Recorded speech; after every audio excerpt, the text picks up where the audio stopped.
بینەرانی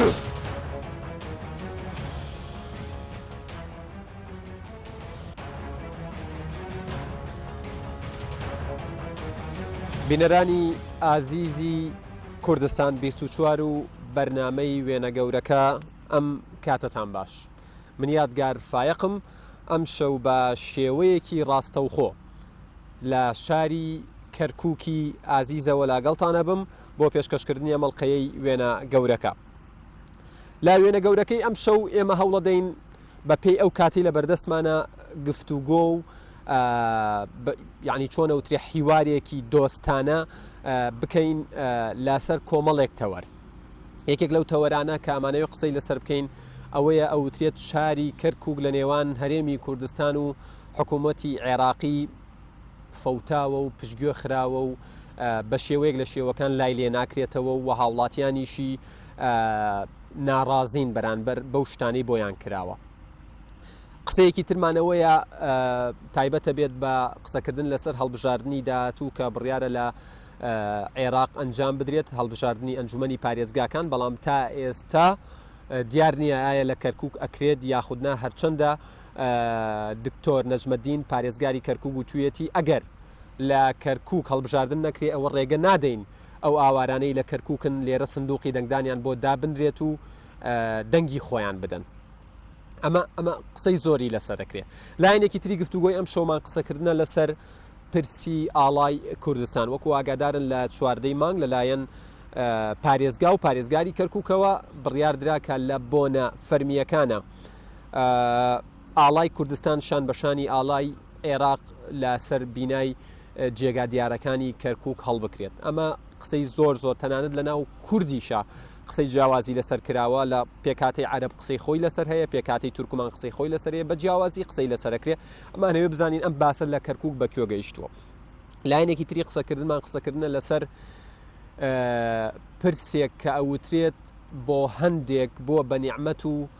بۆ کەرکووک بۆ بە نێقمە و نەکبەتی، ئەویش نەوتە. نەوتی کەرکووک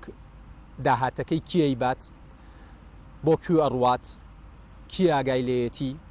بەرپرسانی شارەکە ئاگایان لێیەتی،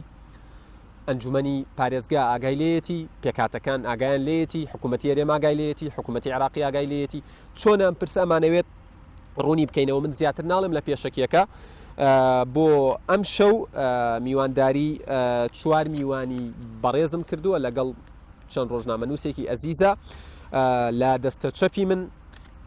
بەڕێزان کاک ئەحمەد عەسکەری سەرۆکی لیژنەی نەوت و وزە لە ئەنجومەنی پارێزگای کەرکووک لە پشکی یەکێتی نیشتیمانی کوردستان زۆر بەخێر بێن، هەروەها کاک عەلی مەهدی سەرۆکی کوتلەی تورکمان لە ئەنجومەنی پارێزگای کەرکووک ئێوەش بەخێر بێن سەر و سەرچاوم، هەروەها کاک کامەران کەرکووکی ئەندامی ئەنجومەنی پارێزگای کەرکووک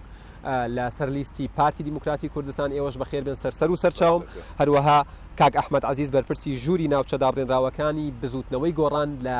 شاری کەرکووک یاخود لە پارێزگای کەرکووک کاک ئەحمەد ئێوەش بەخێر بێن سەر و سەرچاوم. لە دەستەڕاستیشم 4 ڕۆژنامەنووسی بەڕێز حەزوریانەیە، هەریەک لە بەڕێزان کاک محەممەد یوسف کە بەرپرسی نووسینگەی کەناڵی ئەنارتیە لێرە، و ئێمە ئەمەوێ ئەوە ڕوون بکەمەوە بۆ بەرنامەکە 4 ڕۆژنامەنووسمان بان کردووە کە پێکاتون لە نەتەوەی کورد، لە نەتەوەی تورکمان، لە نەتەوەی عەرەب بۆ ئەوەی بتوانین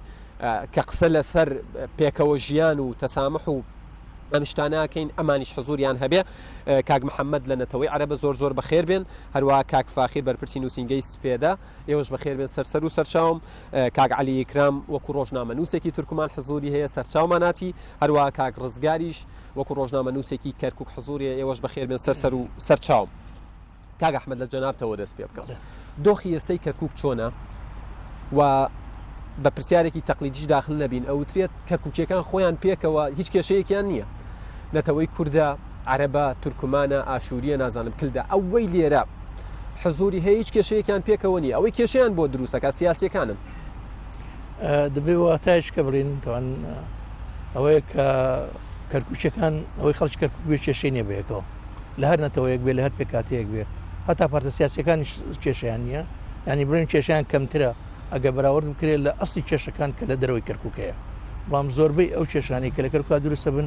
ڕەگ و ڕیشەی دەرەوەی هەیە، ڕەگ و ڕیشەی دەرەکی هەیە، مەسەرەن ئیمتیدادی ئەو پارتانە لە دەرەوە، قیادی ئەو پارتانە لە دەرەوە، دەوڵەتەکانی دراوسێ، ئەمانە هەموو دەوریان هەیە لە ئاڵۆزکردنی وەزی کەرکووکە، بەڵام کە دێتە سەر پێکاتەکانی کەرکووک لە هەموو دانیشتن و گفتوگۆکانە زۆر ئاسانە بگەنە چارەسەر بەڵام کە دێتە سەر ئەوەی خەڵکی کە دەستی تێخا لایەنێکیکە و ئەجنداتی کە دێتە ناو کەرکووکەوە ئەوە وەزعەکە شوێنێ تەوان ئەم قسەیە ئێستانی ئەم قسەیە گەر بێت و بە مێژوویکی نزیکی کەرکووکا بڕوانی پێش ئەوەی ئەم وەزعە تێک بچێ و مەسلەی هەندێشتی نەتەوە پەرستانە بێت ئەم شارە و مەسلەی دەرکردن و ڕاونان و تۆقااندن و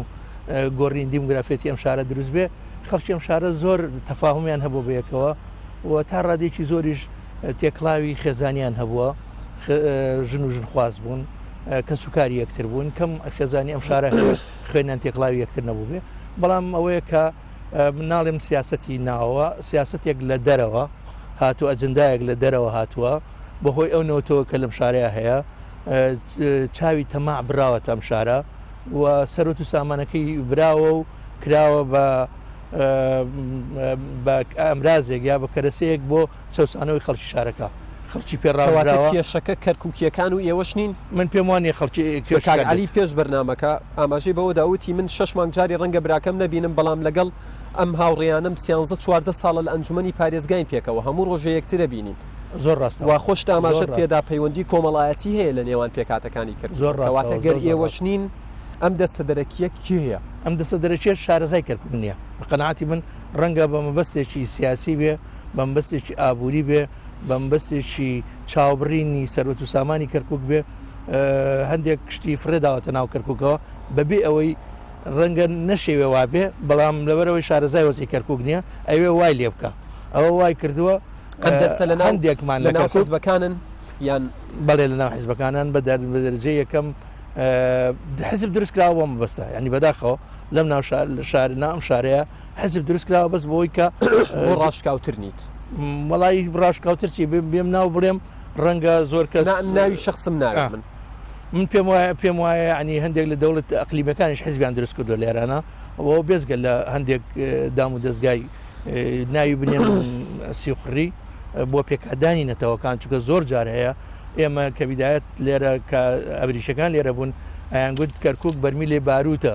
هە دەقێ ئەتەقێتەوە تەمەەوە ڕاست دەرنەچوو ئەوە تەقریری کەسێک بوو لێرەوە ڕەنگە جۆی لە یەکدوو ئەجندای دەرەشیە گرد دوای تەسەور کردوابێ بەڵام تەفاهمی خەڵکی کەرکووک ناڵێم ئاژاوە لە کەرکووکان نەبووە ناڵێم مەشاکل نەبووە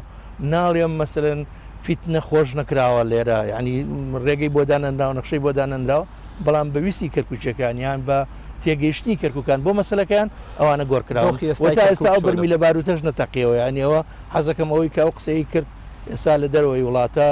خەڵکی ئێرەش نەبوو با گوێی لێ بێ بەو بەرمیلی ئەو بەتەماو بتەقێتەوە نەتەقیوێتەوە ئێستای کەرکووک چۆنە من ئێستای کەرکووک لە باشترین کاتێ بینم و لە حاڵەتێکی بینم کە هەموو پێکاتەکان جۆرە ئازادیەکی تەواویان هەیە کاتوانە قسەی خۆیان بکەن ڕاستە ڕەنگە لە هەندێک مەسلەی ئابووریەوە کەم و کوڕیمان هەبێ لە هەندێ نەسەی هەندێک لایەنمان هەست بە غوبن بکە ڕەنگە لایەکمان کەمتری بەرکەوت بێ لایەک زیاتر حیزبێک زیاتر حیزبێک کەمتر ئەمانە هەیە ڕاستە من نایشارمەوە بەڵام ئەگەر بە شێوەیەکی گشتی سەیریکەی ئەو مشکلانەی کە ئەمڕۆ لە عێراقا هەیە و حتا لە هەرێمی کوردستان لە بین حیزبەکانە هەیە لە کەرکووکە ئەو ڕنگداوەتون دەینە پێکەوە بوونە لە ئێستایە کە داعش حزوری هەیە لە سنوورەکەیان لە دوای داعش ترسی ئەوە هەیە بەرکەوتن و لە ئێستا من پێم وایە ئێستا لوتکەی ناخۆشەکان هاتنی داعشە و کە هەمومان بەیەکەوە بەرگریمان لە کەرکووک کرد و ئەوەش کە جێگی دڵخۆشیە کە کاتێک داعش ویستی پەلەماری کەرکووک بدا نەتەوەکان هەموو بەیەکەوەستان 100 داعشاتە ئەم شارەوە خەڵکی شارەکە لەگەڵی نەبوو هەمویان گۆڕ کران و هەمویان ڕەتدرانەوانێ و خەڵکی ئەم شارەی لەگەڵا نەبوو یعنی زۆر کەس وای تەسەورە کرد ئەگەر بێنە ئەم شارە با بەڕاشکانەوە برین هەموو برایانی عەرەب لەگەڵیان نەبن بڵان هاتنە ناو شارەکەش و کەسیان لەگەڵا نەبوو تەمەنەوە دەرەکەوێت کە خەڵکی ئەم شارەکەی خۆیان خۆشەوێ ئەیانەوێ بەیەکەوە بژێن نانەوێ هیچ نەوعا مەترسیەکی دەرەکیش وەزەکان لێ تێک بدا ئەگەر کەرکووک تێک بچوایە بە قەنەعەتی من لە ساڵەکانی پێشوە پێش داعش و دوای داعشیش کە هاتنەوە شارەکان تێکەدا چووکە دەستی فیتنە ئەوەندە بەهێز بوو پارێکی زۆر ڕژابوو بۆی فیتنە لەم شارەیە دروست بێ بەڵام سەرکەوتونە سوپاس دەکەم ئوستاز علی قبل البرنامج پێش بەرنامەکە من پرسیارم لێ کرد تۆ بۆ ناتوانانی بە کوردی قسە بکەی من دەتوانم تێ بگەم تۆ گوتت بەڵام ناتوان دەری ببڕم بەڵێ تقدر تعبر عن نفسك دەتوانێت گزارش لە بۆچوونی خۆت بکەیت بە عەرەبی با باشترین شێوە بەڵێ لە ڕاستیدا کوردەکەی من زۆر بەهێز نییە کەەوە بتوانم گزارشت لە سیاسەتی ئەو بکەم کەەوە ئێمە نەهامەتەکانی پێدەر ببڕم بەڵێ ئەوەی گرینگە سپاس بۆ کەناڵی بەڕێزی ئێوە لەسەر ئەم دەرفەتەی کەەوە پێدانین بۆ دەرفەتە بە ئێمە دراوە بەڵێ لە ڕاستیدا من سوپاسی مامۆستا ئەحمەد و کامەران دەکەم ئێمە 14 ساڵە لە ئەنجومەنی پارێزگای کەرکووچین 14 ساڵە 14 ساڵ بەیەکەوە ژیان لەگەڵ کێشە لەگەڵ دەمارگیری بەڵام دوای کۆبوونەوە کە دەدەچوین ئێمە هاوڕێ بووین دۆست بووین بەڵام دەتوانین بڵێم لە ڕاستیدا بەشێک بووین برا بووین بەڵام بۆ هەموو پارتێک بۆ هەموو نەتەوەیەک پرۆژەی سیاسی خۆی هەیە ئامانجی خۆی هەیە ئێمە لەسەر ئێمە پێویستە لەوە تێ بگەین لەبێ ڕێزدەوە بگرین تەواوی پرۆژە سیاسیەکان بۆ هەر نەتەوەیەک دەبێت ڕێزی بگرین ڕێزە تەواوی پارتەکان بگرین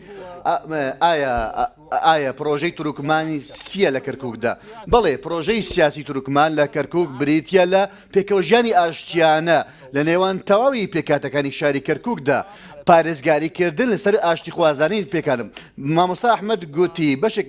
یەک لە برایەکان چەندی جار گوتیان کەوا کەرکووک بریتە لە بەرەمی لە باروت دەتەقێتەوە بەڵام من دەڵێم ئەنجومەنی پارێزگای کەرکووک سەمامی ئەمانی کەرکووک بووم بۆچی قسە لەسەر ڕابردوو دەکەی چونکە کێشەمانە هەبوو لەسەر لەم 2 ساڵی ڕابردوودا چونکە دەستکەوتێکە بوو بۆ تا 2015 کێشە نەبوو تا 2015 بەڵێ کێشە هەبوو وەڵام ڕێکەوتنیش هەبوو لە نێوان پێکاتەکانی شاری کەرکووک لە نێوان فراکسیۆنەکاندا کە ڕێکەوتنێک هەبوو کەوا پارێزگار لە کورد بێت جێگری پارێزگار لە عەرەب بێت لە سەرۆکی ئەنجومەنی پارێزگاش لە تورکمان بێ بەڵام دوای ڕۆیشتنی بەڕێز مامۆستا حەسەن ئەو سازانە ڕووی نەدا بۆ فراکسیۆنی لیستی برایەتی ئەو پۆستەی بۆ ئێمە بگەڕێنەوە بۆیە من دەڵێم جۆرێک لە خەلەل هەیە درز هەیە لە ئیدارەی کەرکووک لە ئێستادا من نامەوێت قسە لەسەر خەلەل بەتەنیا بکەم لەسەر درز بکەم من قسە لەسەر ئەوە دەکەم کەوا چی شقامی کەرکووک هێور دەکاتەوە ئێمە لەسەر ئێمە پێویستە بەیەکەوە بژین ئەوە هیچ چارەیەکی نییە بەوێت پێکەوە بژین ئەمە چارەمان نییە کورد و تورکمان بە تایبەت لە شاری کەرکووک و لە شاری عێراقدا لە وڵاتی عێراقدا سەدان ساڵە بێکەوە دەژین هیچ کێشەیەکیان نەبووە تاوەکو ئەمڕۆ هیچ کێشەیەکمان نەبووە بەڵێ پرۆژەی سیاسی هەیە بۆچوون هەیە بەڵام هیچ زۆرە کێشەیەش بەڵێ بۆچوونێک هەیە کەوا دەڵێت کێشەی تورکمان لە کەرکووک کە بریتە لە کێشەی پشکێنە ئیدارەی دانی شارەکە بەڵێ مامۆستای بەڕێز ئێمە لەسەر ئەوە ڕێککەوتوین هەر لە ساڵی 2003 و 2004 و 2005ەوە لە کۆبوونەوەکان ئامادە بووین کۆڕەکان لە دەرەوە لە دەرەوەی عێراق تاوەکو گەیشتینە ئەو ڕێککەوتنیکەوە دەبێت کەرکووک بەیەکەوە بڕێوە بین ئەمە ڕێککەوتوین لەسەری ئایا ئێوە لەگەڵ ئەوە نەبووین ناستامەی کوردی وەکو بەرپرسان ئەمە پرسێکی دیکەیە بەرانی کوردمان پرۆژێکی دەڵێ کوردستانیە من دەڵێم کەرکووک تورکمانیە ئەم پرۆژانە سیاسەکە نین بڕیار دەدەن ئەم پرۆژانە ئەم مێژووە دەبێت مێژوونووسان بڕیاری بدەن لەسەر کەوا دەڵێن کەرکووک کوردستانیە لە ڕووی مێژوویە بەڵام بۆ هەر نەتەوێت پرۆژەی خۆی هەیە وەکو بەڵام ئەندامێکی پەرلەمان لەسەر پارێزگای کەرکووک لە بەغداوە دەڵێت کەوا مێژوو سەلماندوێتی کەوا کەرکووک کوردستان نییە ئەگەر هاتوو کەسێک هەبێت ئەگەر بێوێ بسەلمێنێت جالەوە بسەلمێنێت با پێشکەشی بکات بەڵێ نەک کەسێک کەسانێکی زۆر هەن سەلماندنێکی زۆر هەیە جگە لەمەش بەڵام من نامەوێت قسە لەسەر ئەو پرسە بکەم من دەمەوێت قسە لەسەر ئەوە بکەم مەسە داهاتی کەرکووک ئایا چی بکەین لە کەرکووکدا بەڵێ با بەڕاشکاوە نەبڵین ئێمە وەکو تورکمان دەنگدەدەن بۆ گەڕانەوەی کەرکووک بۆ سەر کوردستان ئایا ئێوە لەگەڵیان دژینە؟ بەڵێ مامۆستای بەڕێز مادەی 140 لە دەستوری عێراقدا مادەی 140 تاوکو بەشێکە دەڵێن کۆتاییات بۆچە دەڵێن کۆتایی نهاتووە بەڵام سەبارە بە ئێوە نەخێر کۆتایی نهاتووە بۆچی کۆتایی نهاتووە چونکە ئایا تەواوی ناوچەکان گەڕانەوە ئایا ئەوانەی هاتوون ئایا دەچوون لە کەرکووک ئایا ئەو زەویانەی کەەوە ڕژێمی پێشووی ڕژێمی ئەنجومەنی شۆڕش ئەو زەویانەی تورکمان بردوو گەڕانەوە ئایا گەڕانەوە نەخێر تا ئێستا نەگەڕاونەتەوە تا ئێستا زەویەکان نەگەڕاونەتەوە بۆیە قۆناغی هەیە ئەوانی کە هاتوون و تا دەرچوونە ئەوانەی کەەوە ڕاگوێزراون کەەوە بەشی نیوەیان لە کەرکووک گەڕاونەتەوە تا ئێستا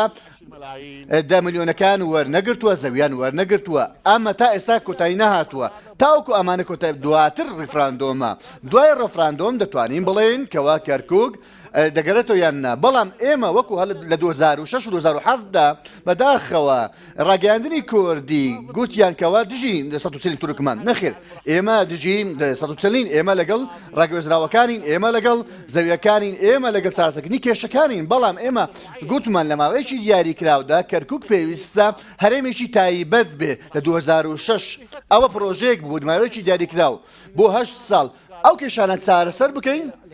تا ئێستا ئێوە لەگەڵ ئەوەن هەرێمێکی تایبەت بێ بەڵێ ئەمە پرۆژەی ئێمەیە نەک تەنها پرۆژەی تورکمانە نەک تەنها پرۆژەی تورکمانە هەرێم تەنانەت سەرۆکی تەرێمەکەش کورد بێت بڵێ مامۆستای بەڕێز پرۆژەکە ئەگەر هاتوو بڕیای لەسەردا سەرۆکی هەرێم هەیە سەرۆکی حکوومەت هەیە سەرۆکی پەرلەمان هەیە لە هەرێمەکەدا میش مشکلێکمان نیە هیچ کێشەیەکمان نیە هەرێک لێمانە هەرێک لە ئێمانە یەکیان سەرۆکی هەرێم بێ سەرۆکی حکوومەت بێ یەکێکیان سەرۆکی ئەنجومەن بێ سەرۆکی پەرلەمان بێ وەکو چۆن لە حکوومەت هەیە لە سەرۆکی ئەنجومەن پارێزگارە ئایا لایەنێکەیە لە نێو ئەنجومی پارێزگا لایەنێکی کوردی بێت لەگەڵ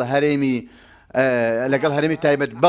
بەڵێ هەندێک پارت هەن کەسایەتی هەن کەسایەتی کوردی لەگەڵ ئەوەن پێشنیازیان کردووەکەوە کەرکووک بێتە هەرێم پارێزگاری کەرکووک بە هەمان شێوە ئەمە لە ڕابردوودا ئێستاش پێشماوەیەک کەوا باسە لە هەرێمی کەرکووک کرد بەڵێ بۆ چوونی و تێڕوانین هەیە لەگەڵ هەرێمی کەرکووکدا زۆر سوپاس بەڕێز مامۆستا عەلی کاکامران بێمە لای جەنابتان گەر لەو پرسیارەوە دەست پێ بکەم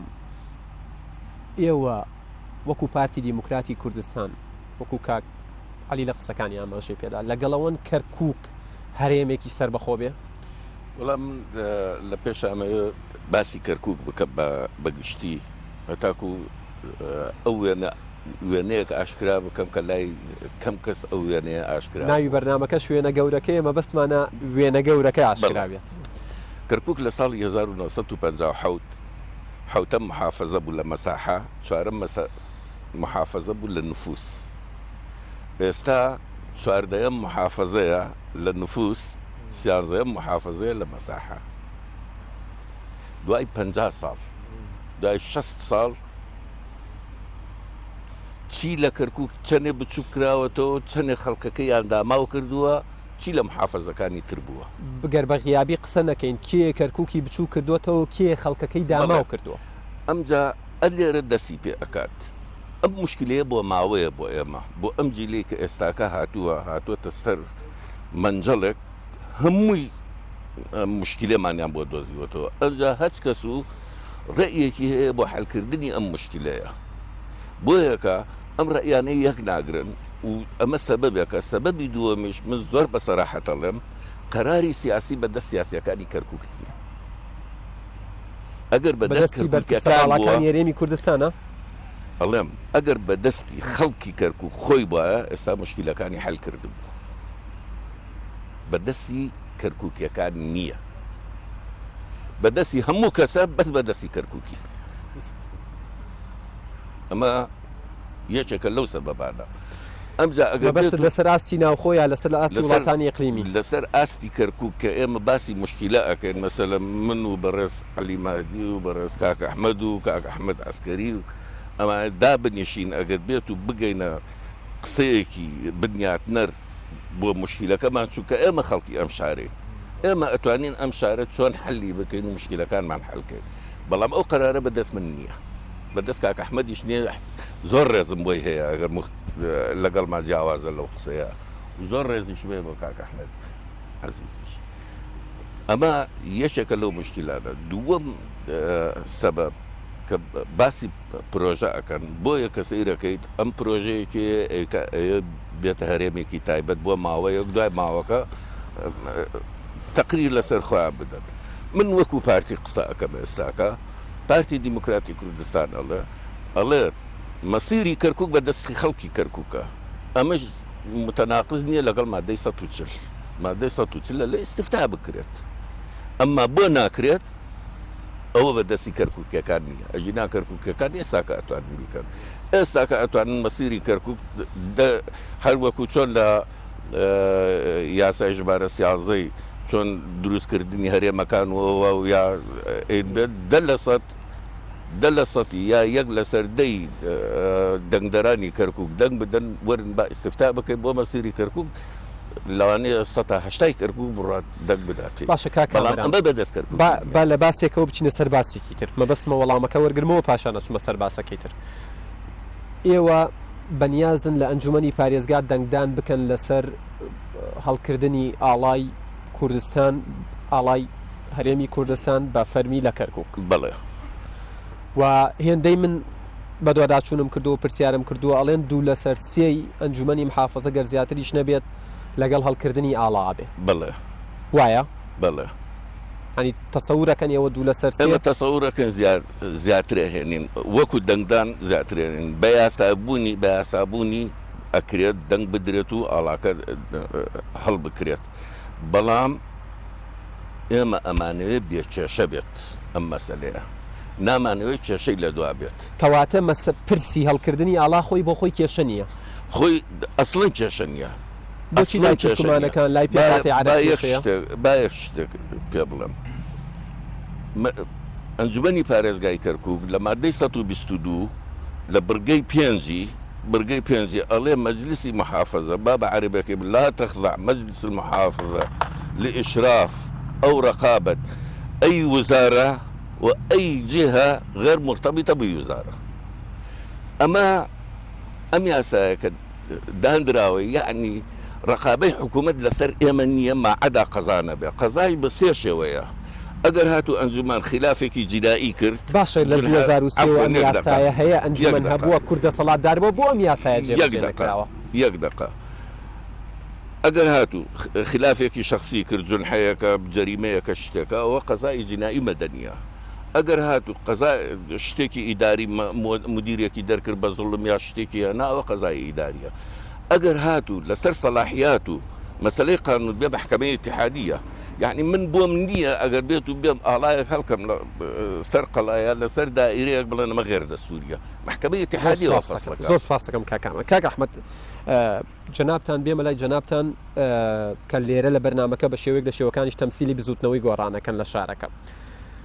پرسیارێک دێتە ئاراوە کاتێ باز دێتە سەر ئەوەی کە دەنگدان بکرێ بۆ هەڵکردنی ئاڵای هەرێمی کوردستان ئاڵای کوردستان لە کەرکووک. بەڵام پرسیارەکە ئەوەیە ئایا هەر هەمان ئەنجومەنی پارێزگان ناتوانێت دەنگدان بکات لەسەر گەڕانەوەی کەرکووک بۆ کوردستان؟ بۆچی بۆ ئاڵایکەن بۆچی بۆ گەڕانەوەکە ناکرێ ئەگەر هەردووکی قانونیە؟ هەڵبەت کاک یادگار هەر سێ بەڕێزێرە شایەتن بە دەنجی زیاتر لە 2 لەسەر 3 ئەنجومەنی پارێزگای کەرکووک لە ساڵی 2008 پێشنیار کرا لەلایەن ئەنجومەنی پارێزگای کەرکووکەوە بۆ پەرلەمانی کوردستان کە ڕەزامەندی نیشاندا لەسەر گەڕانەوەی کەرکووک بەسەر هەرێمی کوردستان. کاک ئەحمەد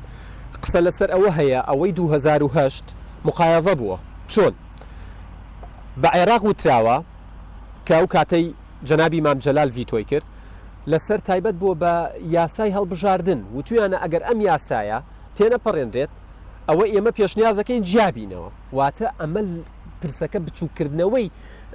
گەڕانەوەی کەرکووک بووە بۆ سەر کوردستان نەک داواکاریەکی ڕاستەقینە لە پەرلەمان کە تا ئێستا ژەوترێ وەڵام نەدراوەتەوە. کاک یادگار پەرلەمانی کوردستان مەسئولیەتێکی تاریخی گەورەی لەسەرە بە سەریشیا تێپەڕیوە لە ساڵی 2008 ئەنجومەنی پارێزگای کەرکووک ئەو دۆکۆمنتە لای من و لای زۆر خەڵکی تر هەیە سەرۆکی پەرلەمان و ئەندامانی پەرلەمان لە ساڵی 2008 چ جوابی مێژوو چ جوابی خەڵکی کوردستانە دەنەوە کاتێک کەرکووک بە زیاتر لە 2 لە سەرسەی دەنجی ئەنجومەنی پارێزگای کەرکوک داوای کردو بگەڕێتە سەر هەرێمی کوردستان جوابیان نەداوەتەوە جواب نەدراونەوە نەدراونەتەوە خاڵی یەکەم خاڵی دووەم بڕیاری هەڵکردنی ئاڵای کوردستان لە کەرکوک بەڕاستی بڕیارێکی باشە بەڵام درەنگ وەختە کورد کاتی خۆی بەوە ڕازی بوو کە قەدەری کەرکوک بداتە دەست مادەی 140ەوە مادەیە کە قەدەری کوردی قەدەری کەرکوک و ناوچەداڕاوەکانی خستە قومارەوە خستێ مزایدەیەکی نادیارەوە بەڵگەی ئەوەش کە لە ماوەی 12 ساڵی ڕابردوو ئیسپات بوو کە مادەی 140 مادەیە کە ناتوانێت چارەسەری کێشەی کەرکوک و ناوچەدابڕێنراوەکان بکە 14 ساڵی ڕابردوو کە نەمانتوانی مادەی 140 جێبەجێ بکەین چەند ساڵی ترە بێت چاوەڕی مادەی 140 بکەین وەکو برای بەڕێزم کاک عەلی و کاک ئەحمەد باسییان کرد تا ئێستا 20 لە سەتی قۆناغی یەکەمی مادەی 140 جێبەجێ نەکراوە مادەی 140 سێ قۆناغە قۆناغی تەطبیع قۆناغی ئیحسا قۆناغی ڕاپرسی ئیستفتا تا ئێستا 20 لە سەتی مادەی 140 قۆناغی یەکەم جێبەجێ نەکراوە لە ماوەی زیاتر لە 14 ساڵە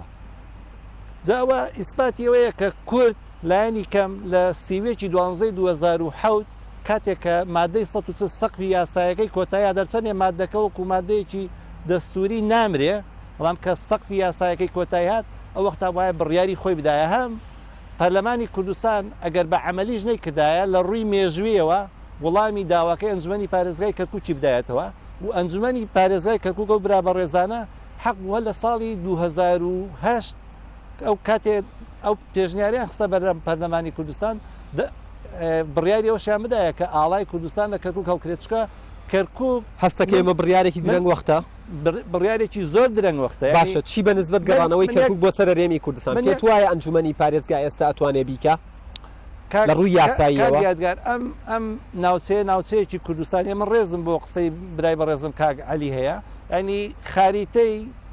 مەملەکەتی عوسمانی خاریتەی دەوڵەتی عوسمانی پیشانێدا کە کەرکووک کوردستانە ئینسیکلۆپیدیای هەموو دنیا شایەتەیە کە کەرکووک شارێکی کوردستانیە هەموو ئەو ڕەحالانەی کاتوونەتە کەرکووک لە ڕووسەکان لە ئەڵمانەکان ئیسپاتیەوەکەن چەند حەمام لە کەرکووک بووە چەند قەبرستان لە کەرکووک بووە ینی کەرکووک شارێکی کوردستانی حاشاڵ نەگرێ بەڵام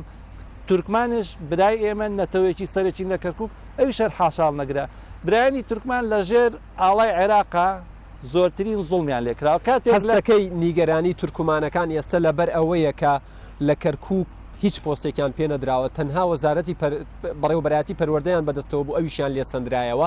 هەستەکەن بۆ ئەوە ینی خراپی لە مامەڵەکردن لەگەڵ کاک یادگار من پێم خۆشە ینی کاک عەلی جۆی لەوە بێت ئەگەر ڕوخسەت بدەیت یەک جملە من تەواو بکەم مساعدەت جملەکەم تەواو ینی ئێمە وەکو بزوتنەوەی گۆڕان و دڵنیام لایەنە کوردستانەکانی ترش پشتگیریەوەکەن لە چارچێوەی هەرێمی کوردستان ئەبرانی تورکمان لە هەموو پۆستەکانی حکوومەتی هەرێمی کوردستان پۆستیان هەبێ و چۆن کورد لە عێراق نەتەوەی دووەمە تورکمان لە کوردستان نەتەوەی دووەم بێ بەستەوەی لە عێراق بێ بە نەتەوەی سێ مەگەر لەسەر عێراق بمێننەوە لە ژێر ئاڵای عێراقا کاک عەلی شایەتیەوەدا تورکمان مافیەوەی نەبوو بڵێ تورکمانم کاتێ لە کەرکووک لە ساڵی 84 ئیحسا کراوە لە تورکمانیان پرسیوە بۆ تێ بڵێ یا کوردم یا عەرەب سپاس دەکەم بس ئەجاوب ئەگەر ئێمە دەبێ وەڵام دەمەوە بە کورتی بەڵێ بە کورتی یەکەم شت برانی کورد سەرۆکۆمەران هەیە لە بەغدا پێشش وەزارەتیان هەیە سەرۆکی هەرێمیان هەیە پێنج پارێزگاریان هەیە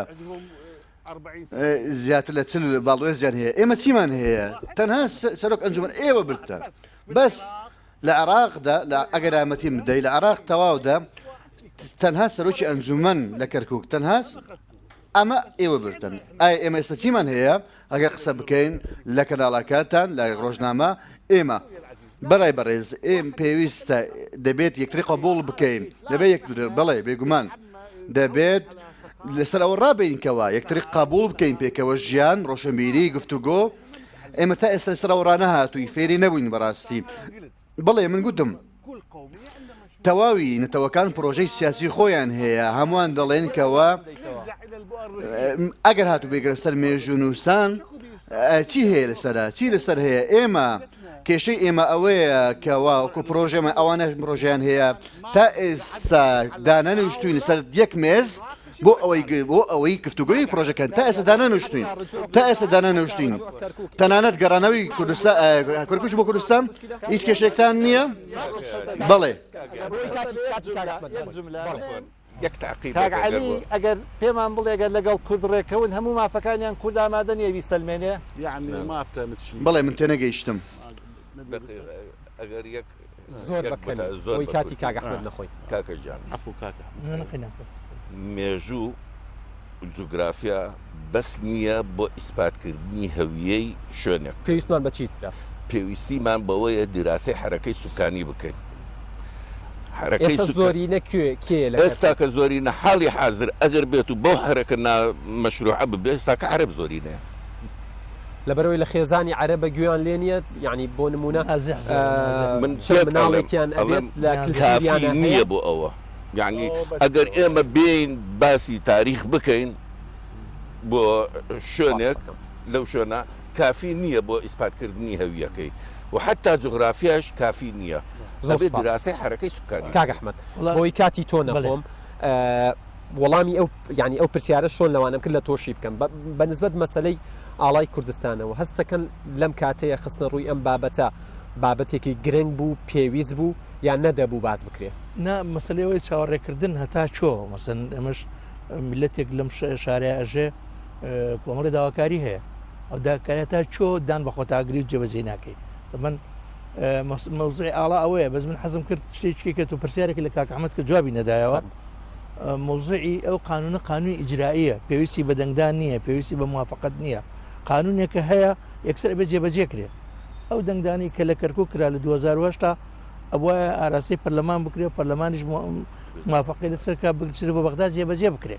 ئەمە وا بوو بەڵام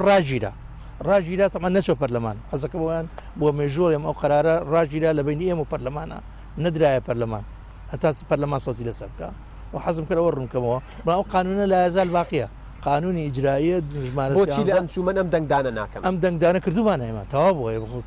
دوجار دەنگ لەسەر نادێت ینی لەلایەن ئەنجومەنەوە کەرکووک داوا بگەڕێتەوە سەر هەرێمی کوردستان بەنسبەت ئەنجومەنەوە لە 2010 ئێمە قەراری خۆمان داوە قەرارەکەش ئێستا لە قوبەی پەرلەمانی کوردستان هەیە پەرلەمانی کوردستان هەر کاتێک بێوێ کۆ بێتەوە دەنگ لەسەرەوە بدا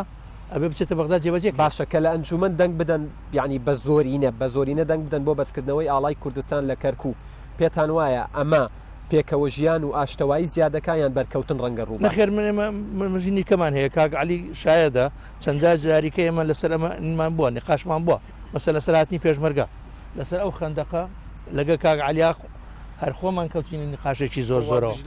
قواتی دیزلەکە هاتە ئێرە لەگەڵیان ناکەوتینە نەقاشێکی زۆر زۆرەوە کۆمەڵی مەشاکل لا ئێمە دروست بووە دوای مەتوانیمان چارەسەریکەین پێم وایە مەسەلی هەڵکردنی ئاڵاش بە هەمان شێوەیە قەنەعەت نییە یعنی کێشەش بێ ئەگەر کێشەکە لە دەرەوە نەبێ لە دەسەڵاتی ئێمە بچێتە دەرەوە پێم وایە لە ناو ئەنجومەنی پارێزگای کەرکووکە لە ناو کەرکووکەمە چارەسەری زۆر سپاس دەکەم ڕۆمەلای هاوڕێیانی ڕۆژنامە نووسم پێمەڵێن یەکی دقيقة ونيوكتان هي يعني بو هاوري عربكان كل واحد عنده يعني دقيقة ونص على مود يسأل السؤال وينتظر الجواب إن شاء الله. السلام عليكم جميعا. بەڵێ سڵاوتان لێ بێ لە هەمووان. بەڵێ ناوی پرۆگرامەکە وێنە گەورەکەیە کەسێک لێرە بوونی نییە لە پێکاتی عەرەبی بوونی نییە پرسیارەکەم بۆ مامۆستا ئەحمەدا بوونی بۆ ێگە وەڵامت بدەمەوە بوونی تۆ لە پرۆگرامەکە وەکو پێکاتێ عەرەبە بەڵگێ لەسەر ئەوەی کەوا کەسانی عەرەبیش هەن لێرەدا و بوونیان هەیە بەڵێ وێنەکە لەسەر ئەوەیە دەبێت پێکاتی عەرەبی قسەی لەسەر بکرێت لە خەڵکی پێکاتی عەرەبی ئێستا مامۆستا کامەرا قسەی گرنگی کرد ئەو وێنێکەوە هەیە پێکاتەی عەرەبی نەک لەسەر جیاوازی بێ لەسەر نیشاندانی ئەو برایەتیەیە وەکو تۆ پێش بەرنامەکە باس لێوە کرد پرسیارەکەم بۆ مامۆستا ئەحمەدە بۆچی ئاڵای کوردستان بەڵێزکردنەوەی ئاڵا لەم کات و ساتەدا ئەگەر بۆچی ئەم کات و ساتەدا بەڕێز مامۆستا عەلی مەهەدی ئایا کێشەی کەرکووک لەگەڵ عالەم لەگەڵ کێشەی ئاڵا لەگەڵ کێشەی هەڵکردنی ئاڵایە یان کێشەی چیکان هەیە بڵێ بۆ بەڕێز مامۆستا مەحموود ئەگەر هاتوو وەکو کێشەکانتان جێشنیشان بکەن دەستەوەردانی دەرەشی لەسەر کەرکووک هەبێت هەر کەسێک هەمووان تەنها کەرکووچەکان نەبێت ئەگەر هاتوو بڕیار بەرزی تۆ بێت ئایا بۆ دەستوەردانی حساسیت لە نێو کەرکووکدا تسحب ئایا تۆ داواکاریەکە دەکەشتەوە بەرزکردنەوەی ئاڵای کەرکووک ئاڵای کوردستان لە کەرکووک بۆ ئەوەی کێشە دروست نەکات یاخود ئاڵاکە بەرز دەکەن و دەست بەجێ زۆر سوپاس. یەکسەر وەڵامەیتەوە با پرسیارەکانیان بکەن بەس پرسیارەکان لە خۆتان بزانن بۆی وەڵامی بنەوە کاک فەخیفەم. بەڵێ زۆر سوپاس وەڵام من لە کاک شێخەوە دەست پێ بکەم کاک ئەحمەد ئەگەر باسی ئەوە بکەین ئێوە لە ئەنجومەنی پارێزگای کەرکووک طبعا نوێنەری سەرجەم پێکاتە و لایەنەکانی تێدایە 14 ساڵە بە یەکەوەن هۆی چییە تا ئێستا نەتانتوانیوە قەناعات بە پێکاتەکانی کە بکەن لە تورکمان لە عەرەب لەوانیکە بۆ ئەوەی کەوا کەرکووک بگەڕێتەوە سەر کوردستان یا لە پرسێکی ئاها کە دێتە پێشەوە یعنی قەناعاتیان هەبێ و تەشەنوج نەکەن بەرامبەر هەڵوێستێکی کورد چووکاوان لەگەڵ کووردە باز لە پێکەوە ژیانەکەن. پرسیارێکم بۆ ئوستاد عەلی ئەگەر کاک عەلی بە کوردی لێ بکەم یا بە عەرەبی ئەڵێ لە خزمەتیان جەختەکاتەوە لەسەر پێکەوە ژیان کاک عەلی دایما باز لە تەعایشی سلمیەکە بین مکەونات ئێمەش دەزانین ئێمە لە ناو شاری کەرکووک کە من مناڵێکی کەرکووکم پێکاتەکان نەتەوەکان هیچ جیاوازێک نییە پێکەوە ژیان لە حاڵەتی بواری اجتماعی کۆمەڵایەتی هیچ کێشەیەکمان نییە بەس کاتە دێتە سەر باسی ئەوەی کەوا مافی کورد یا نەتەوەی کورد لێرە یەک لەوانە باسی کوردستانی بوونی کەرکووکە یا هەڵکردنی ئاڵای کوردستانە بۆ تەشەنووسان هەیە یاخود بڵێم بۆ لێدوانێک بدرێت لەلایەن کەسایەتی سیاسی تورکمانەوە لە کەناڵەکانەوە بۆ ئەوەی نەتەوەی تورکمان گەنجەکانی تحموسیان هەبێ یاخود چۆنەڵێ ئینفعالیان بۆ دروست بێ بۆ بەیانی لە ناو زانکۆکان لە ناو قوتابخانەکان لە ناو دایرەکان کێشە دروست بێ بۆ ئەم ڕۆحی پێکەوە ژیانە بەرجەستە ناکەن بە فعلی بەڵێ ببوورە وڵا ئەگەر پرسیاری کەسم بکەم لە کاکەمانم کاک ئەحمەد زۆر بەش ناکا بۆی وەڵامت بنەوە خەمی ئەوە کەرکووکیەکان یعنی خەمیکیانێ خەمیان زۆرە ئێمە نەوت باسی نەوتت کرد جەناب حەزەکەم ئاماژە بۆ بکەم ئێمە نەوت نەبۆتە نیعمەت بۆ کەرکووکی بۆتە بەداخەوە بۆتە نەخۆشی سەرێشە کێشە لەبەرەوە ئێمە لە نێوان دوو حکوومەتیان حکوومەتی ناوەندی و حکوومەتی هەرێم لە ئێستادا کەرکووکیەکان بەهۆی بەدرێژایی مێژی و حکوومەتی عێراقی لە کەرکووک یعنی چۆنڵێ مەویست بووە خەڵکی کەرکووکی بێبەش بووە یعنی خەڵکی کەرکووکی حکوومەتی عێراقی تا ئێستا حەقی خۆی پێ نەداوە. ئەچینە لای کاک عەلی نشكر قناة سوپاسی کەناڵی کوردستان سوسار دەکەین سەرەتا دەڵێم کەرکووک ناسنامەی پێکەوە ژیانە بەڵێ بەشێکی زۆری عێراق لە ململانەی و شەڕی مەزهەبیدان پرسیاری من ئاراستەی بەڕێز مەحموود کامەران مەحموودە ئایا پارتە سیاسە کوردیەکان پێویستیان ئێستا پێویستە باڵکردنی ئاڵای کوردستانە لە کەرکووک لەم کات و ساتەدا لە کاتێکدا کورد لە پارێزگای کەرکووک لە ئیدارەی کەرکووکی بەڕێوە دەبن. پرسیارێکی دیکەم بۆ بەڕێز عەلی مەهدی ئایا حکوومەتی فیدراڵی حکوومەتی ناوەند هەڵوێستێکیژی جۆرێک لە هەڵوێستێکی یاخۆت پێویستی بە بریکردنەوەی لەم بڕیارەدا کەوا دەکات کەوا هاوپەیمانێتی سیاسی لە دواتر دروست ببێت کەوا باش نەبێت لەگەڵ بەرانی کورددا یاخود بڵین بەڕێز ئەحمەد ئەسکەری من پێ دەڵێم کەوا وەک دەزانن بەشێک لە پارتە سیاسەکە لە تەواوی وڵاتان سیستەمە سیاسەکان لە عێراقیشدا کاتێکەوە بڕیارێک دەردەکات بەڕارێکی سیاسی دەردەکات ئەو کاتە ڕاوێژ هەیە لە نێو حزبەکەدا دواتریشی ڕاوێژ هەیە لەگەڵ پارتەکانی دیکەشدا. ئایا ئێوە تۆ وەکو پارتە سیاسە کوردیەکان ڕاوێژتان لەسەر ئەم پرسە کردووە پرسی ئاڵای کوردستان لە کەرکووکدا پرسی هەڵکردنی بەڕێز ئەحمەد عەزیز لە بزوتنەوەی گۆڕان زۆر سوپاس بەخێر بێت. من دەڵێم ئایا بیرتانەوە کردوتەوە بە هەڵکردنی ئاڵای کوردستان لە کەرکووکدا پێویستی هەڕەشەی لێکەوتوتەوە وەکو چۆن دەڵێن جگانێک زانیاری هەیە دزەی کردووەکەوە بریکاری وەزارەتی دارایی پەیوەندی بە یەکێتی نیشتیمانی کردووە یەک لە سەرکردەکان لە پارێزگای کەرکووک هەڕەشەی ئەوە کردووەکەوە موچەی فەرمانبەران دەبڕێت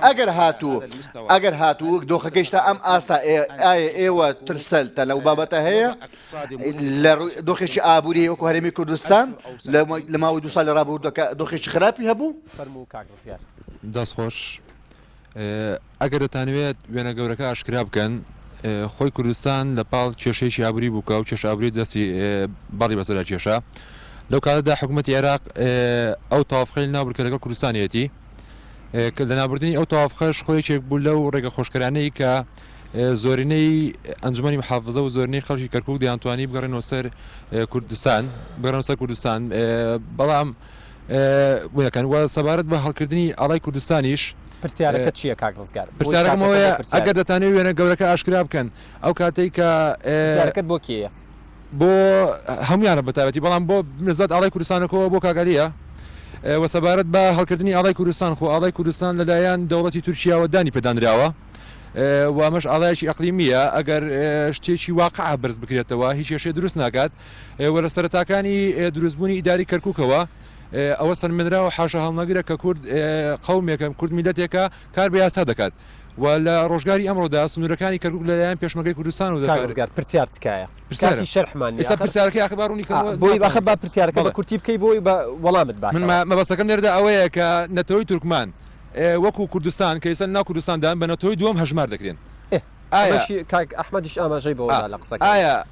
تورکمان لەگەڵ کوردستان مێنێتەوە لەگەڵ کوردستان مێنێتەوە بەرژەوەندەکانی زیاتری یاخود لەگەڵ عێراقدا و وەکو ئەو ڕەچاو دەکرێت کە لە کوردستان ئەندامی پەرلەمانیان هەیە و لە جونگەکانی حکومڕانی لە جونگەکانی حکومەتیشدا نێنەریان هەیە ئەمە هیچ کێشەیەک دروست ناکات. زۆر سپاس دەکەم کاک ڕزگار بڕاتە بێ کاتی وەڵامم نامێنێت داوای لێبوردنەکەم ئوستاز عەلی مامۆستا عەلی اوكي تفضل بەڵێ یەکەم شت پێویستە گەلی کوردنەتەوەی ئێمە دژی ئاڵای کوردستانین ئەوە باڕوون بێت. دووەم شت ئەوەی کەوە بڕیاری دا پارتە کوردیەکان یاخود بەڕێز پارێزگار ئاهڵکردنی ئاڵای کوردستان ئایا ڕاوێژیان کرد لەگەڵ هاوبەشەکەیدا وەکو دۆڵین هاوبەش بن ئایا ڕاوێژی کرد لەگەڵ هاوبەشەکەیدا کەوا ئاڵە هەڵدەکەین ئایا هات لەگەڵ قسەی لەگەڵ ئێمە بکات ئایا ئەندامای ئەنجومەن پارێزگا بە ئێمە قسان لەگەڵ ئێمە کرد نەخێر. لەو کاتەدا پێش 7 ساڵ ئاگەر هات قسان کرد هیچ کێشێتە نەبوو. بەڵێ بەڕێز ئەو کاتە ئەو بڕیارە بە تاکراوی نابێت ئەو گرنگە دەبێت بە سازان بێت. ئێمە لە دەستوری عێراقدا دەڵێت کەوە زمانی تورکمانی زمانی فەرمیە لە ماوەی 7 ساڵی ڕابردوودا وەک کاک ڕزگار ئەو کاتە زمانی تورکمانی زمانی فەرمی بوو تابلۆ دروست بکەین ئێمە نووسراومە کرد بۆ دادگای فیدرالی ئەو دوو برایانە شایەدن لە دادگای فیدرالی قسە گوتیان ئایا دادگای بەڵێ ئێمەش دەڵێن با لە دادگای فیدرالی پرسە بکەین ئایا هەڵکردنی ئاڵای کوردستان قبول کراوە یان نە. بەس ئەوەمان دەوێت بۆ دادگای فیدرالی وەکو چۆن دەڵێن بەڵێ بەڕێزمام وەکو ناوت جێنەوە بەڵێ ناوچەی جێناکۆکە لە نێوان هەرێمی کوردستان و حکوومەتی فیدرالی ئەگەر هاتوو ئاڵای عێراق بوونی هەبێت لە ئاڵای عێراق بوونی هەبێت بۆچی سروشتی نەبێت ئەگەر هاتوو ئاڵای کوردستانش بوونی هەبێت. بەڵێ سەرۆکی نووسینگەی سەرۆکوەزیران نەخێر بەڕێز سەرۆکی کاروباری پارێزگا دەڵێ نەخێر نەتەوەگەتوەکان دەڵێ نەخێر. ئێمە بە هەمان شێوە بەڵێ بەڕێز مامۆستا ئێمە دەمانەوێت ڕوون بکەمەوە لە دادگای فیدرالی ئایا چۆن ئەوان لە دادگای فیدرالی ڕوونکردنەوەیاندا دەستوو دەڵێ زمانی ئێمەش ڕوونکردنەوەمان دەوێت ڕوونکردنەوەمان دەوێت لە دادگای فیدرالی ئێمە ڕێز لە تەواوی پێکاتەکە هەمووان ڕێزی یەکتری بگرن ئێمە دژی خواستەکانی گەلی کورد نین ئەمە باواز ڕوون بێت ئەگەنجان بابێن ئەمە شتێکی ئاساییە بڕێز ئەگەر ئەو تۆ ئاڵە هەڵدەکەی منیش ئاڵە هەڵدەکەم من خزمەتە ئاڵە دەکەم بەڵام ئەگەر هاتو ئاڵای فەرمی پێویستی بە یاسا و دەستور هەیە لەسەر دەستور بێ. یەکەم شت دووەم شت پێویستە ئێمە کە وەکو براین تۆ وەزارەت هەیە لە بەغدا لە کەرکووک هەیە نەتەوەی دووەم پێکە وەزارەتی هەیە ئەگەر هاتوو من هاوبەشم بۆچی مافی هاوبەشەکەم نادەن بۆچی مافەکەم نادەن بەرژەوەندی ئێ وەکو تورکما وەکو نەتەوەی تورکمان ئایا لەمانەوەی لەگەڵ هەرێمی کوردستان یا لەگەڵ عێراقدا ئایا ئێوە وەکو نەتەوەی دووەم وەکو لە عێراقدا نەتەوەی سێمن ئێمە لە کەرکووکدا ناڵێم 13 ساڵی ڕابرد دەڵێم 2 ساڵ تەنها ئەزمموی ئێمە لە کەرکووک دەمەوێت پێکەوەژان بووین لە پشتەوە بەڵام ئەو هاوبەشەمان نییە. ئەو هاوبەشە سەرۆکی ئەنجومەنی پارێزگای لێبردم سەرۆکی ئەنجومەنی شارەوانی لێ بردم یاردەدەری پۆلیسی لێ بردم بەڕۆبەری گشتی پەروەردەی کەرکووکی لێ بردم ئەو براش دەڵێت سەرۆکی زانکۆتەیە برای بەڕێز بەڕێوبەری فەرمانگەیەکمان نییە و خەڵکی کەرکووکیش کەوا کێشەیەک دوور دەبێت هیچ کێشێکمان نییە ئەوان لە ئیدارەدا نین ئەوەی ئیدارە من نیم ئەگەر هات کێشێک لە کەرکووک ڕووبدا سیاسی بێ ئەمنی بێ ئابووری بێت ئایا ئێوە کێش من بەرپرسیم چونکە ئەو کاتە من لە ئیدارەدا نیم بەڕێز مامۆساعلی کێشەی ئێوەکو کێش پێکاتەی تورکمانەتەوەی تورکمان لەگەڵ هەڵکردنی ئاڵای کوردستان نییە لە ڕووی دەستوریەوە لە ڕووی دەستوریەوە یاسایی هەڵکردنی ئەمە ڕوونە ئەگەر هاتو یاسایی بێت ئێمە وەکو تورکمان گەلی تورکمان هەمیشە لەگەڵ یاسا دەین مەرجعی ئێوە لەگەڵ تورکمان لە کەرکووک چییە؟ مەرجعی ئێوە بەڵێ پارتمان هەیە حەزابی تورکمانی هەیە بەرەی تورکمانی هەیە بەرەی تورکمانی گەورەترین پارتە لە عێراقدا لە ڕووی بۆ تورکمانەکان ئێمە پەرلەمانتارمان هەیە لە بەغدا سێ پەرلەمانتارمان هەیە لە بەرەی تورکمانی بەڵام ڕەخنەش هەیە دەخنێک هەیە دەڵێکەوە مەرجعی ئێوە تورکیا نەخێر من سەر بە گەلی تورکمانیم وەکو نەتەوە تورکیا لە تورکیا کوردیە لە ئیران هەیە لە سووریا هەیە من تورکمان لە عێراقم زۆر سپاس وەڵام من پرسیارەکان حەزەکەم بۆ دەست پێ بکەم هیچ تەوقیتێک نییە لە مۆزعی ئەوەی کە عەلەم بەشک و دوا کەوتووە ئەمە قەرارێکی دەستوریە دەستور تاکی دەکاتە کە ئەم منتقەیەکی جێناکۆکە لەبینی چیە لەبینی دوو لایە لایەکیان عێراقا لایەکیانە هەرێم هێزی هەیە لێرە پێشمەرگەی هەیە ئاسایشی هەیە عێراق پۆلیسی اتحادی هەیە لێرە کەواتە هەردووچیان بەیەکەوە ئەتوان هەردووچیان سیادیان هەیە کە عەلەمەکان بەیەکەوە هەڵکرێ لەبەرەوە